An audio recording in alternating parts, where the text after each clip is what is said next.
इस स्टोरी की डिमांड हमारे एक सब्सक्राइबर परमिंदर सिंह जी ने की थी, तो चलिए स्टोरी पर चलते हैं। हिंदू धर्म के अनुसार भारत देश में नागों को एक विशेष स्थान प्राप्त है।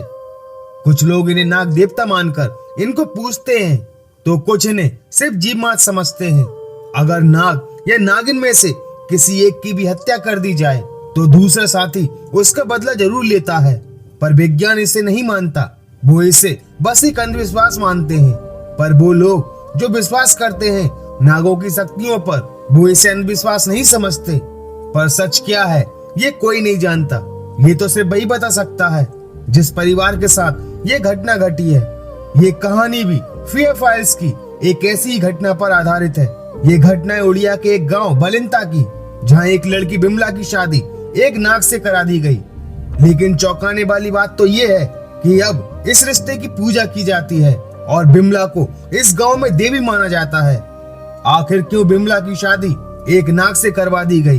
कौन सा राज छुपा है बिमला और नाग की शादी के पीछे? जानने के लिए देखिए ये पूरा वीडियो। एपिसोड की शुरुआत होती है और हम कुछ किसानों को अपने खेत पर काम करते हुए देखते हैं, जहां अच्छी फसल आने की खुशी भी थी। पर तभी काम करते करते बिमला के पिता को एक नाग नागिन का जोड़ा अपनी प्रेम लीला में लिप्त मिलता है, जिन्हें देखकर सभी काफी डर जाते हैं कि ये तो काफी जहरीली नाग हैं, और सभी लोग मिलकर उन नागों को मारने जाते हैं। पर नाग तो वहां से भाग जाता है, पर सभी मिलकर उस नागिन को जान से मार देते हैं। और ये सब वो नाग अपनी आंखों से देख रहा था और उसे नागिन के मर जाने का काफी दुख था। जिसके बाद जब बिमला के पिता और भाई माधव घर आकर ये बात अपने परिवार को बताते हैं, तो बिमला की माँ कहती है कि आपको नागिन को नहीं मारना चाहिए था। ये बहुत बड़ा अपशगुन है। उसका श्राप हम सब पर कहर बनकर टूट सकता है। हमें इस अपराध के लिए पूजा करवानी चाहिए। और कुछ दिनों बाद गांव के शिव मंदिर में पूजा भी करवा दी जाती है। और कुछ ही दिनों बाद बिमला के भाई की शादी में सभी आशा भूल गए, पर वो नाग नहीं। वहीं माधव की शादी की तैयारियों में सभी व्यस्त थे और माधव शादी के लिए तैयार हो रहा था। पर तभी उसकी चेन छूटकर नीचे गिर जाती है, और जैसे ही माधव उसे उठाकर पहनने की कोशिश करता है कि तभी वो नाग माधव को डस लेता है और उसकी शादी के दिन ही उसकी मौत हो जाती है। और इस तरह वो नाग अपना पहला बदला ले लेता है। वहीं जब सभी माधव की मौत का मातम मना रहे थे, तो बिमला के पिता कहते हैं कि जिस नाग ने मेरे बेटे को मौत के घाट उतारा है, मैं उसे जिंदा नहीं छोड़ूंगा। और उसी रात माधव के पिता और गांव के कुछ लोग उस नाग का खात्मा करने के लिए निकल जाते हैं। पर बिमला उसे समझाती है कि बाबा आप ऐसा मत करिए, पहले ही वो नाग माधव भाई को डस चुका है। अगर फिर से कोई अनहोनी हो गई तो? नहीं बाबा आप मत जाइए। पर वो बिमला की एक नहीं सुनते। उनके ऊपर उस नाग को मारने का भूत सवार था, पर बिमला अपने बाबा को अकेला नहीं छोड़ सकती थी और वो भी उनके पीछे पीछे निकल जाती है। वहीं सभी लोग उस नाग को हर तरफ ढूंढने लगते हैं, पर वो नाग उन्हें कहीं नहीं मिलता। पर तभी उन्हें वो नाग दिख जाता है, और जैसे ही बिमला के पिता उसे मारते हैं, वो नाग वहां से हट जाता है और वो नाग फिर से उन्हें दिखाई देता है। पर इस बार वो नाग बिमला के पिता को भी डसकर अपना दूसरा बदला लेता है। वहीं घर में दो मौत के मातम ने पूरे परिवार को तोड़ दिया था, जहां उसकी माँ भी अब पागलों जैसी हरकतें करने लगी थी।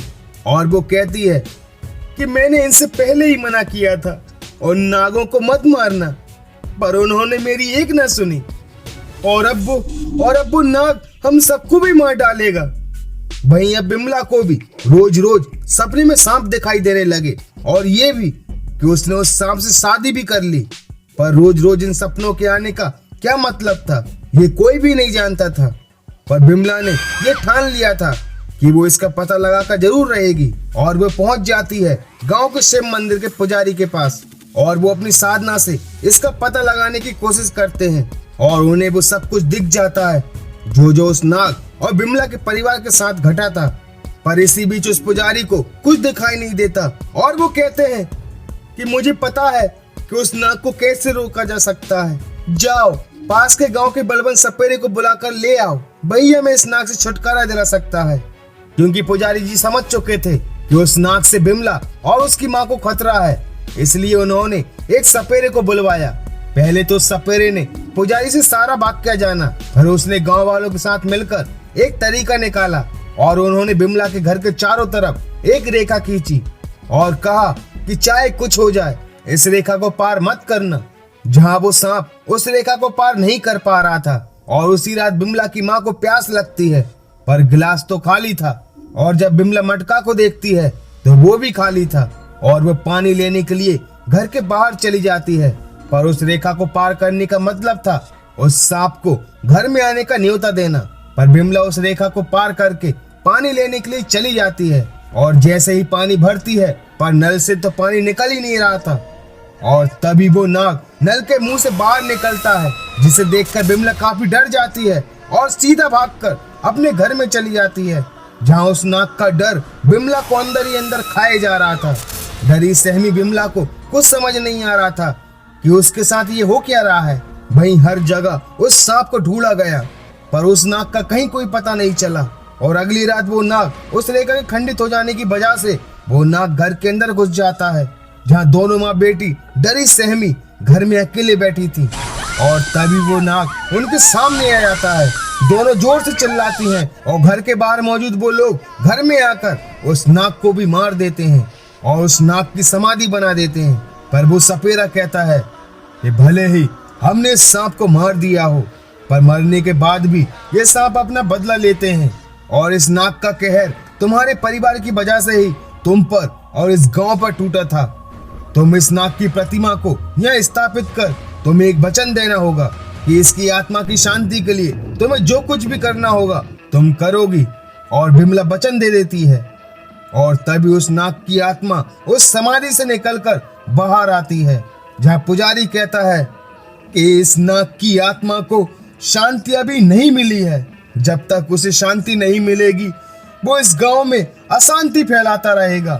वहीं कुछ समय बाद तक उस नाग का कहर हट चुका था, पर कुछ ही दिन बाद फिर से बिमला को वो नाग दिखाई देने लगा। उसने गांव वालों को भी बताया कि वो नाग वापस आ गया है, पर किसी ने भी उसकी बात नहीं मानी। पर पुजारी को उसकी बात पर यकीन था। वहीं एक दिन काम करते वो नाग उस आदमी को दिखता है जिसने नागिन को मारने में साथ दिया था, पर वो नाग सिर्फ उसे ही दिख रहा था और किसी को नहीं, और वो नाग उसे भी डसकर मार देता है, जिस वजह से फिर से पूरे गांव में उस नाग की दहशत फैल जाती है। वहीं बिमला उस नाग के डर से उसकी समाधि पर दूध भी चढ़ाने लगी थी। वहीं इस नाग की आत्मा को शांति दिलाने के लिए पुजारी जी फिर से अपनी साधना से पता लगाने की कोशिश करते हैं कि आखिर वो नाग चाहता क्या है, और उन्हें वो सब दिख जाता है और वो कहते हैं कि इस नाग की आत्मा को शांति तभी मिलेगी जब बिमला इस नाग की आत्मा से शादी कर लेगी, तभी उस नाग का कहर इस गांव से हटेगा।